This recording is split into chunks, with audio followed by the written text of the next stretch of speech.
उपमुख्यमंत्री देवेंद्र फडणवीसांचा महाविकास आघाडीवर थेट आरोप पाहायला मिळाला।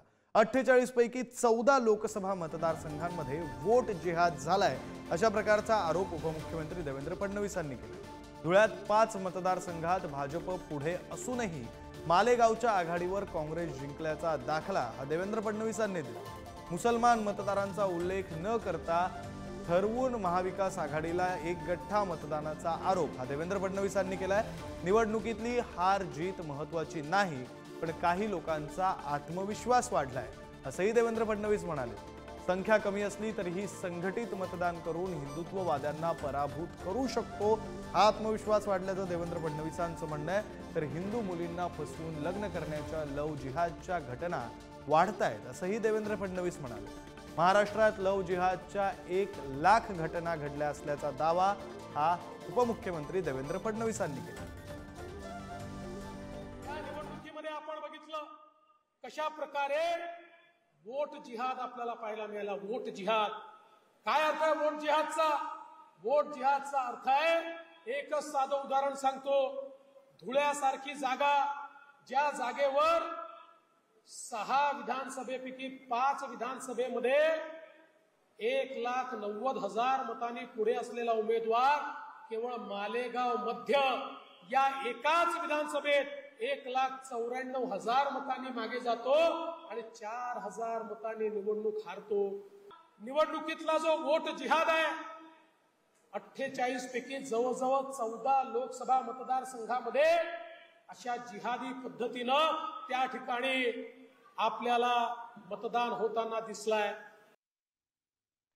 प्रतिनिधी शेखर पाटील आपल्यासोबत जोडले गेलेत, आपण त्यांच्याशी बातचीत करूया। शेखर, खरं तर हे वक्तव्य आपण ऐकलेलं आहे, काय अर्थ घ्यायचा देवेंद्र फडणवीसांच्या या वक्तव्याचा? थेट आरोप तर त्यांनी केलेलेच आहेत, मात्र आकडेवारी तसं काही सांगते का?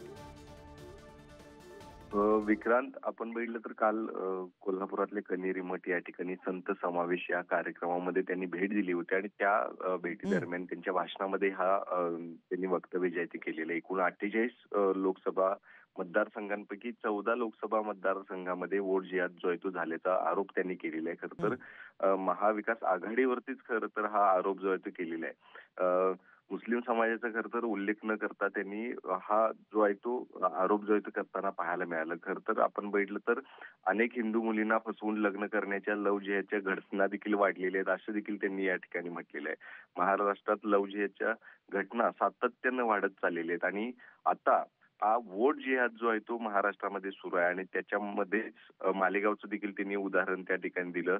धुळ्यात 5 मतदारसंघात भाजपा पुढे असून मालेगावात मात्र मालेगावच्या आघाडीवरती काँग्रेसने त्या ठिकाणची जागा जी आहे ती जिंकली अशा पद्धतीचा दावा त्यांनी केला। त्यामुळे एकंदरीतच आगामी विधानसभेच्या निवडणुकीच्या पार्श्वभूमीवरती देखील हा मुद्दा जो आहे तो फडणवीस यांनी उपस्थित केलेला। त्यामुळे आगामी काळात आता कशा पद्धतीनं प्रचाराची रणनीती जी आहे ती महायुतीची या ठिकाणी असणार आहे ते देखील पाहणं गरजेचं असणार आहे। विक्रांत, अगदी खरं आहे शेखर, आगामी विधानसभा निवडणुकीच्या पार्श्वभूमीवर हा जो मुद्दा आहे वोट जिहाद संदर्भातला, तो महायुती कशा प्रकारे वापरते आणि त्याचा महायुतीला फायदा होतो, नुकसान होतं, नेमकं काय होतं हे पाहणं महत्त्वाचं असणार आहे।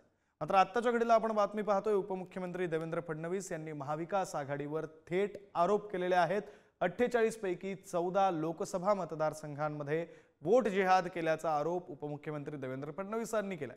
तर आरोप करत असताना त्यांनी धुळ्याच्या लोकसभा जागेचा दाखला सुद्धा दिलाय। धुळ्यामध्ये इतर सर्व विधानसभा मतदारसंघांमध्ये महायुतीचा उमेदवार आघाडीवर होता, मात्र एकट्या मालेगाव या मतदारसंघामध्ये महाविकास आघाडीच्या उमेदवाराचं लीड हे इतक्या मोठ्या प्रमाणात होतं की ती लोकसभेची जागा ही महायुतीच्या हातून गेली अशा प्रकारचं आशयाचं वक्तव्य हे देवेंद्र फडणवीसांनी केलं।